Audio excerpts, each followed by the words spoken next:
I'm Tari from Closeness.com, and welcome to the Closeness podcast. You can think of it as practical pleasure or your new sexual education. And today we're going through 13 of the most common roadblocks that keep you from the sex life you actually want. And more importantly, what to do about each one. Stay with me because I promise you at least 2 or 3 of these are going to land with an almost uncomfortable familiarity. Roadblock number 1, logistics. This first one is almost embarrassingly simple, and yet couples fill their lives to the absolute brim. Work, dinner, the gym, the show you're both watching, the dog, the bills, and our beloved kids. If we want to be great parents, chances are our universe is revolving around them. Their whims and what they want or need every day and right now. All of that leaves precisely 0 room for sex, not because you don't want to do it, but because you forgot to either leave room for desire, flirting, and intimacy, or for some couples to schedule desire in the same way they schedule everything else that they care about.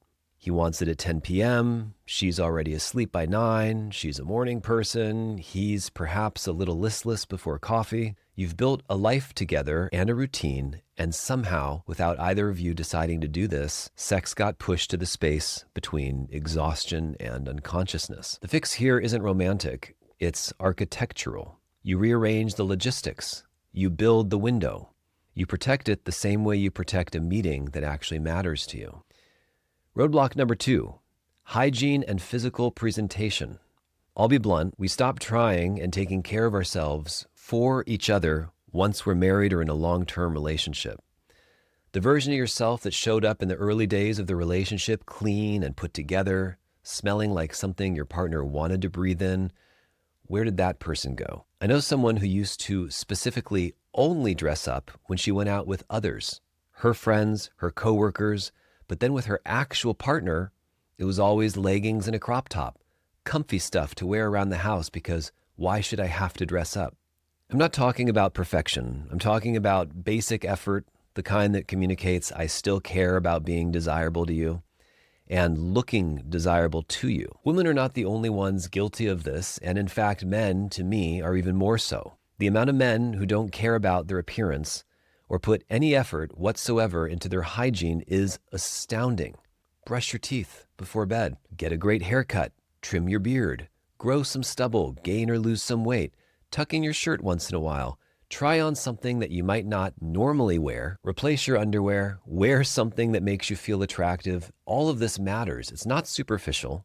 It's a signal, and your partner's body tunes into that signal and responds to it in a sexual way or lack thereof. Roadblock number 3, the kids are in bed. Your bed. Listen, I adore children just as much as you do. They're wonderful, and I know it's very, very special to allow your kids to sleep with you or to enjoy that precious time together that vanishes in the blink of an eye. And this is not a parenting critique, but if your 6-year-old or 9-year-old has taken up permanent residence between you and your partner, and you're also struggling with intimacy, you have a logistical and a symbolic problem. You're actually deprioritizing your partner. You are allowed, and in many cases, you should protect the intimate space of your relationship. This one is actually one of the more clean, direct fixes on my list. It requires a decision and then following through. Roadblock number 4, not enough touch outside of the bedroom. Here's something I see in almost every couple who tells me that their sex life has gone flat. They've completely stopped touching each other. Completely. In ways that have absolutely nothing to do with sex. No more hands on the small of her back. No soft caresses. Certainly no sensual touch. No lingering kiss that goes nowhere but felt so much better than a mwah. No coming up behind your partner in the kitchen just to be close, no snuggling, no long embraces where you hold each other, no sensual embraces where you feel up on each other. You get the picture?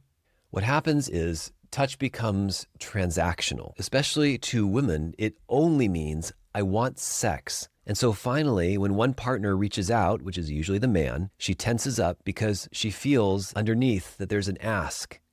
I cannot emphasize enough how important this is. Even though sex is a normal and healthy part of your relationship, when all of the other stuff goes away, it feels like pressure to her, or like you're asking something from her that she needs to give you. Both of these things don't work out well for anyone. You have to rebuild the language of non-sexual touch first. You have to make contact that doesn't need to go anywhere. This plants the seeds for desire later. Roadblock number 5 is stress. Stress is libido's most effective predator. To be direct, you're not going to get rock hard or wet when you're in a state of panic. When your nervous system is in a state of low-grade emergency, financial pressure, family tension, work anxiety, your body has genuinely rerouted its priorities away from your extremities and usually positioned them as a sick feeling somewhere in your stomach or chest. Sex feels like an indulgence that your system cannot afford. The mistake couples make is taking this personally. She's not unattracted to you. He's not checked out of the relationship. You're flooded, overwhelmed. And flooded people cannot access desire from that place. Please show me a super anxious person who feels sexy and desirable at the same time. So the fix isn't to push through it. It's to create a pocket of genuine decompression before you try to be sexual. 20 minutes, some deep breaths, a quiet walk. Yeah, anything that you call meditation. The transition time is what matters, and it matters more than you think. Roadblock number 6 is unresolved resentment. This one deserves its own episode, but let me say this clearly. You cannot resent someone all day, continuously be frustrated by them, irritated by them, and disappointed, and then, by some force of nature, expect your body to open up to them at night. And likewise, if you're engaging in arguments, petty fights, accusations, implications, yelling, or feeling hostile towards one another, sex or closeness will feel like it's in another universe. Instant and spontaneous arousal, which is what men generally enjoy, all but goes out the window. Resentment lives in the body, and it makes you physically contract and go inward, not feel free and open to express. And by the way, using sex as a bargaining tool, withholding it because you're angry, because you feel unseen, and because something happened 3 weeks ago that you haven't fully said out loud yet, that corrodes something that's very hard to repair. The bedroom and the bed should not be the Roman Colosseum or an arena for your arguments, and the absence of sex should never be the weapon. Roadblock number 7. Ladies, do you feel unseen or underappreciated? For most women, though certainly not all, desire doesn't start in the body, it starts in the mind, in the emotional atmosphere of the relationship. You get aroused first through the thought of someone, through their attention on you and towards you, or through sexual tension, a buildup, something to sink your teeth into, a thought, an idea, a fantasy. If you don't feel seen, valued, or genuinely considered throughout the day, most of the time, your body's not going to flip a switch the moment the lights go low. It doesn't work like that. It's likely that seduction, if you will, starts at breakfast, or better still, in bed when you wake up, maybe with some spooning, some deep rumbles in your ear, some connection and pressing against your body. It starts with whether he genuinely listened to you and took interest when you spoke. It starts when he didn't push you for sex, but actually validated you as a person. Whether he noticed that you were tired and took something off your plate, and whether he did the thing that you asked. This is a big one, and oh my goodness, you didn't have to ask twice or thrice. He was actually paying attention. Funny how, sometimes, to become the nastiest, dirtiest, most delicious version of yourself, you have to first be soft and seen. That's not a burden, that's intimacy, and it's extraordinarily erotic when you do it right. Roadblock number 8 is all about body image and feeling unattractive. The number of people who are declining sex, not because they don't want it, but because they're at war with their own reflection. It's staggering. She doesn't want to be seen naked. He's self-conscious about his weight. She can't relax because she's thinking about how she looks from that angle or for years after having kids. This one isn't about your body so much as it is about your relationship with your body, because chances are your partner still finds you very attractive. And I have to add, even if they agree that they wouldn't mind it if you were just a little bit, say, a different shape, they still desire and love you. Your relationship with yourself is work worth doing for you, not just for your sex life, but in the meantime, the lights don't have to be all the way on. You can leave an article of clothing or two to cover yourself up, or place an article of clothing in a strategic position or two to make yourself feel more comfortable. You're allowed to ease into it. You're allowed to find the environment that makes you feel least armored. And if you know your partner is going through something like this, tell her or him what you find beautiful about them, not once, regularly. Real quick, I want to talk to the person watching this who's nodding along and thinking, okay, but we're past the point where a list fixes things. Maybe the distance between you and your partner has been growing for a while. Maybe you've tried conversations or even therapy that went nowhere, and you've gotten to a place where you're not even sure what intimacy is supposed to feel like or look like anymore. That's pretty much where I come in. I work with couples who are done with generic advice and who are ready to actually change their experience of what intimacy can look like. Whether that's over a couple sessions, a short series of classes, or something longer term, I meet you where you are. Go to closeness.com now and let me know what's going on. The first step is usually saying it out loud to someone who understands and has seen it all before. I'll see you there. Roadblock number 9 is all about timing. Almost every woman I've worked with, when asked about the number one thing that her male partner gets wrong, says the same thing: the timing. And that doesn't mean good timing. It's all about, say it with me now, ladies, bad timing. He comes at you when you just walked in the door and your hands are full and you've been going and going all day without a break. Or when you've been cooking for 40 minutes and haven't eaten anything in hours because you're struggling to get everything ready for yourself, the family, and the kids, and you've been so busy taking care of others. Or when you're getting ready for bed and you've got your retainer in or your eye mask out or your cucumbers on your eyes and you're already somewhere between this world and the next. Men of culture, this isn't about her not wanting you. It's about reading the room with some sophistication, my dear lass. She's not a light switch, and most women never will be. She's more like a fire that you build slowly, a dial that you turn up softly, an oven that takes at least a couple moments to get some heat going, and the conditions for that fire matter enormously. All you have to do is pay attention to your surroundings and notice what she's doing. And ladies, if he keeps getting the timing wrong, tell him when the right time would be and make yourself available for that. Don't constantly point out how it's bad timing, putting him down for it, or giving him a lecture. Show him what it would look like. Give a guy a clue and help him win. Roadblock number 10, pressure. The moment sex feels like an obligation, like you're ticking something off a list, like she has to do it for you, like it's a wifely duty, like she's going to deal with your frustration or sadness or listlessness if you don't get it, like someone is monitoring or counting whether it's been long enough since the last time that you have had sex. Desire evaporates. It drains out of her body like water.